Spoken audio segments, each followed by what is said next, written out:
And Tia has done all kinds of voice work, like she was saying a second ago, Attack on Titan, Happy the Cat in Fairy Tale, Portia the Foxy Pirate in One Piece, many, many more. Also did some voice work in the video game Gunstringer I saw. And has helped create a Super Mario Brothers themed online comic called Kupasta. Yes. I looked that up too. Oh, wow. I tried to do my research. You're on target. So, first is Link. We'll let him go. How does it feel to work on such big shows like One Piece and Fairy Tale and Attack on Titan and all that? It's great. It's almost it's really interesting because I used to watch One Piece when I was in high school back when 4Kids did it, and what else did I watch? Fullmetal Alchemist when I was in high school. And so to be part of those shows that I grew up on, it's crazy. It's a mind trip to be able to be a part of that. And Fairy Tale, we didn't know, or I didn't know how big it was until after it, came out. And then I see Happy the Cats everywhere, and I'm like, oh my goodness, this is a big deal. So it's really interesting to be a part of that. Yes. Oh, sorry. No, that's right. You want to take it? Sorry, I'm used to picking on. Can you tell me how you got into voice acting in the first place? I'm sorry? How you got into voice acting in the first place? Well, when I graduated high school, I wanted to do things that were creative and cartoony. I became an art major because I didn't want to talk to anybody. I was really, really shy. In the middle of my program, I decided to go to Walt Disney World to work with their college internship. And there I saw 6'5" men wearing Goofy backpacks, and they didn't care. They just loved Goofy. And it was so cool to me to see people not afraid to show their love for something. I come from a really small town where everyone was a farmer. So to be into cartoons was completely different, It was completely just out there. So I decided, you know what? I'm going to be a voice actor. So after my program, I jumped into theater, communication, and speech. And through word of mouth, I got my audition at Funimation. I've been very blessed. I've had steady work for the past 5 years. And just forcing myself to get out of my comfort zone and really push past my mental boundaries because I was really shy and stuff. So I had to get on stage and learn how to present myself and talk to people. And that's just what it is, just facing those fears. So, yeah. Do you have any kind of favorite voice acting roles you like to play as? Well, definitely Happy's my favorite because I've spent the most time with him. I change his litter box and everything. Other than that, anybody that we're playing is our favorite because it's just wonderful. Right now, one of my favorites is Chiho from Devils of Part-Timer, which we're premiering at this convention. Oh yeah, thank you. She's a really great character and a lot of fun to play. So all of my babies are my favorites. Yeah, getting back to your time at Disney, if there was a Disney movie or princess you could reimagine as an anime, who would that be? Oh, as an anime? Yeah. Oh my goodness. Well, they might have already done this, but Snow White is my favorite Disney princess. So anything with her, I identify with her. So that'd be cool. Anybody else? So as a voice actress, how do you protect your voice? How do you protect your thought? And how do you actually practice your voice? That's a very, very good question. They tell you to warm up before sessions and things like that, and that's very, very important. I actually just got off vocal rest for 6 weeks. I was in an audition for a video game, and they asked you to do a scream. So I screamed, is that the past tense of scream? Screamed, and I did it 3 or 4 times at full intensity, and I really hurt myself. And I went back to work, so I went back to work to play Happy the Cat, and he strained my voice in a way that I had never experienced before. So I went to the doctor, and it turned out I had a vocal hemorrhage. One of my vocal cords was all bloody and gross, and both of them were inflamed. So I had to take 3 days off, 100% vocal rest, no talking or anything, and then 6 weeks, no voice acting. And that was really, really tough, especially if you're a talker like me. It's really hard to not, oh, I want to talk to you. So I got really introspective and started solving all the world's problems. But yeah, so warming up and really stretching your boundaries, pushing yourself. And I like to sing in the car, I like to rap in the car. That's really how I stretch. And before my audition, I didn't do that, so that's why I hurt myself. It's very Next question. Sir? Would you ever consider becoming a rapper? Would I ever? Yes. If I was a rapper, I'd probably do it in a really high-pitched voice, and the only people that would be interested would be people at conventions. So yes, I totally would. Another question? I've got one myself. Okay. So, you're a Southern girl, Yes. and there's a bit of Southern accent there. Is there? Dang. Is it hard for you to, I know a lot of people try to train their voice for that kind of neutral accent. Does it make it any harder for you to, to do the voice work when you have the Southern accent? Does anybody, then your directors ever go, okay, you gotta turn that off? Or, They do, of course. When I hang around my family, that's when it gets worse. So when I'm with my Dallas people and all my work friends, I start talking like them, and I sound very elegant or whatever. And then when I go home and we're having cookouts and barbecues and everything, I sound like this. And I didn't even realize I had an accent. Dang! But that's part of that Southern girl home cooking style. Me. That's just part of who I am. So they're used to it by now. It's a bad habit, but yeah. If they ever need a Southern girl, I'm the one. Sir? Yeah. Are the voices are probably copyrighted, etc. Are you allowed to use those voices in public just as a joke, or when you say something? Or you Just being silly, like yeah, or an that any just, character I yeah, play. that just My voices are not copyrighted, and if they were, I have the copyright, so I can use them anywhere. Okay. One thing we are not allowed to do is sell anything of our character. You know what I mean? I think that's in our contract. I can't create something Happy the Cat and sell it to you and use my voice and stuff like that, because then I'm making money off the character that they have the rights to. But as far as me being silly and using my silly voice, I can do anything I want. well, does that help? Like you're waiting in line somewhere, or, you're not getting good service, and then you know just what voice to use. Well, I know a lot of voice actors and voice actresses play little kids on the phone when someone asks for them. They don't want to talk. They pretend like they're little kids and Mommy's in the shower right now. She'll call you back, and they get out of trouble that way. So Call work that way. yeah, you could. Yeah. Oh yeah. Exactly. Hi. Do you have any tips for anyone who might want to break into voice acting? It depends on where you are. Everybody's at a different place in their career. My best advice comes from, every time I go to conventions, people ask the same question. They asked it to all the voice actors. So anywhere online you want to look this question up, there are answers.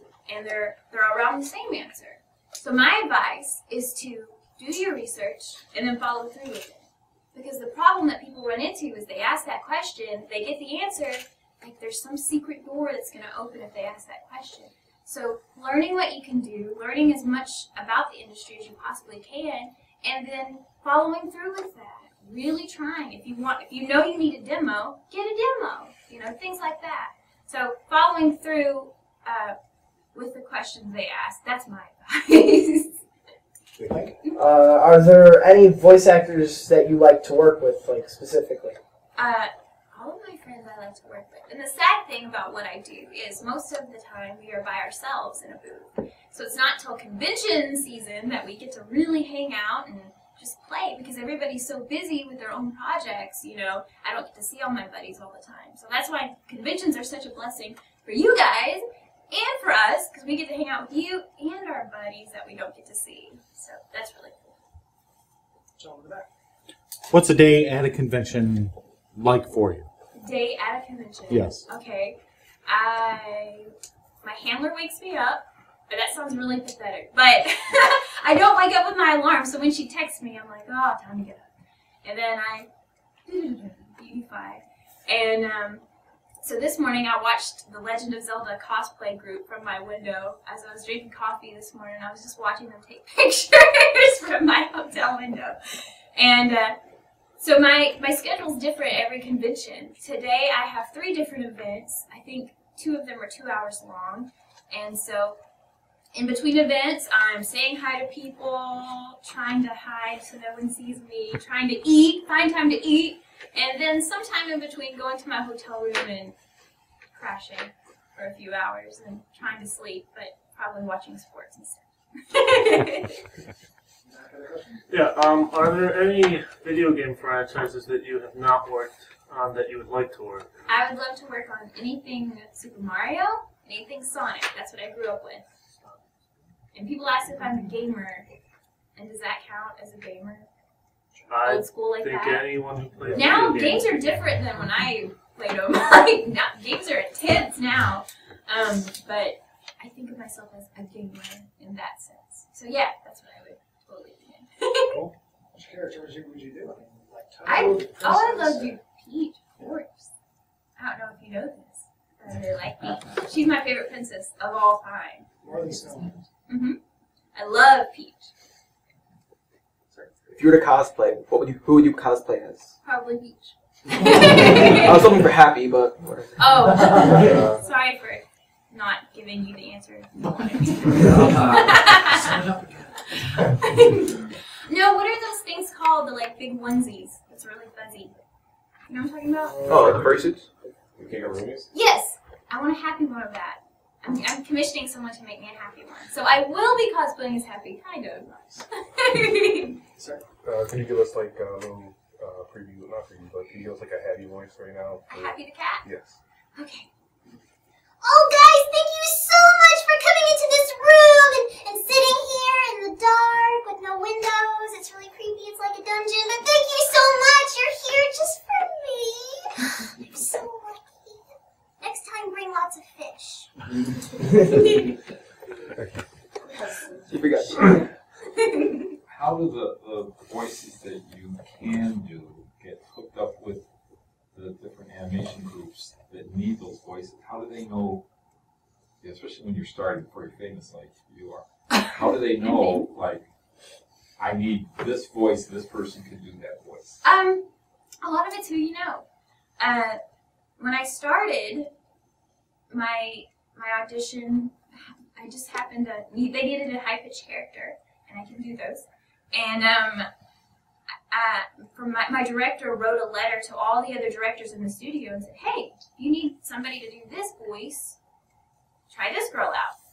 And through that and auditioning for different shows, they learned about my range and if I could play low voices or high-pitched voices. And they kind of just, a lot of the times, they fit me with characters that are my personality type.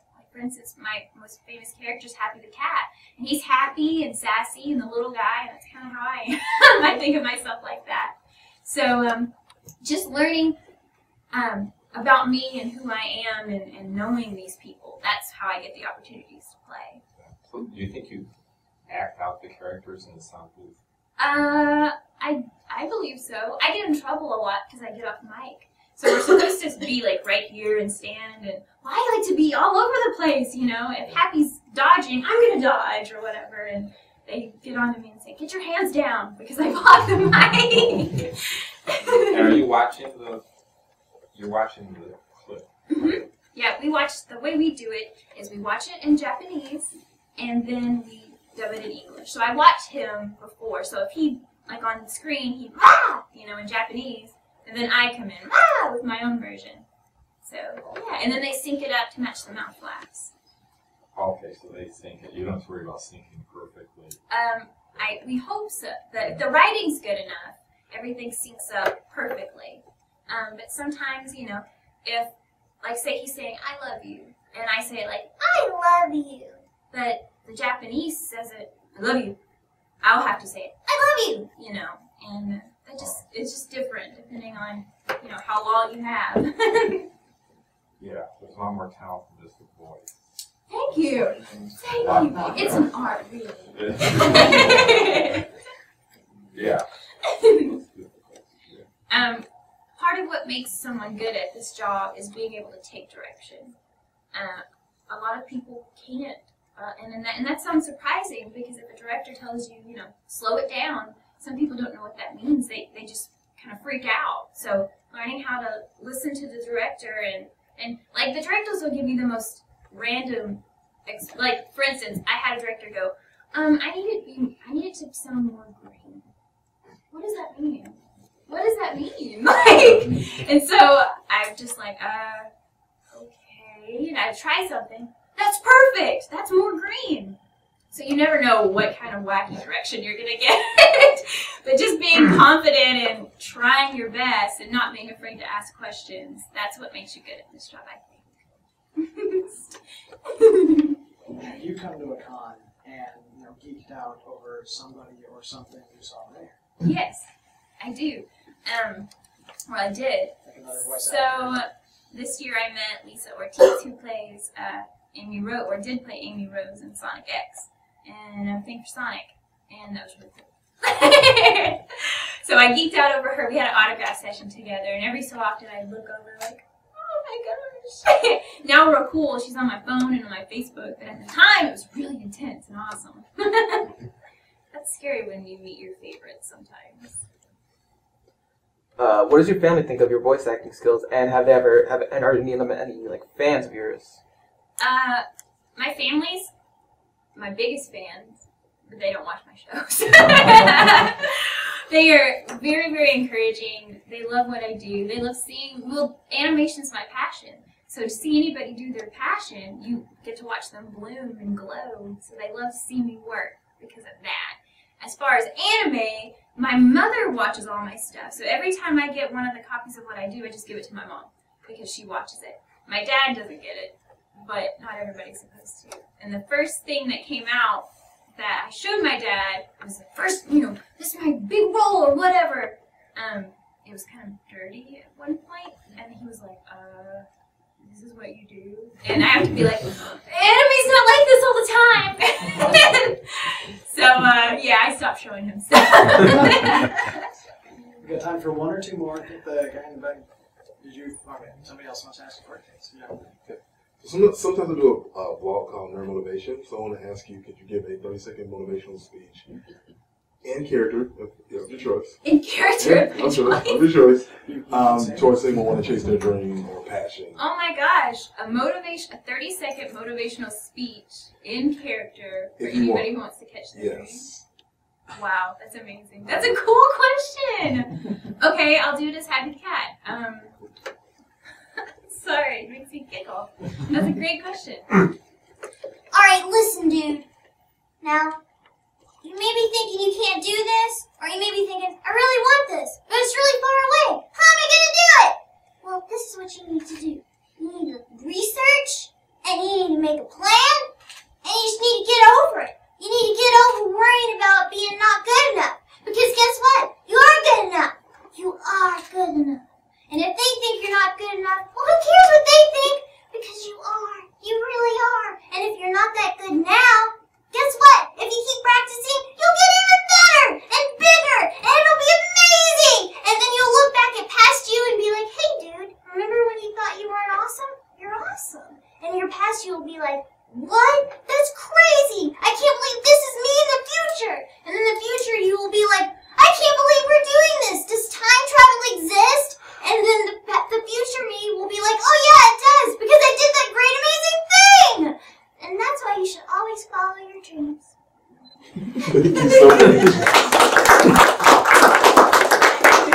And with that, please join me in thanking Tia for taking time out of her busy schedule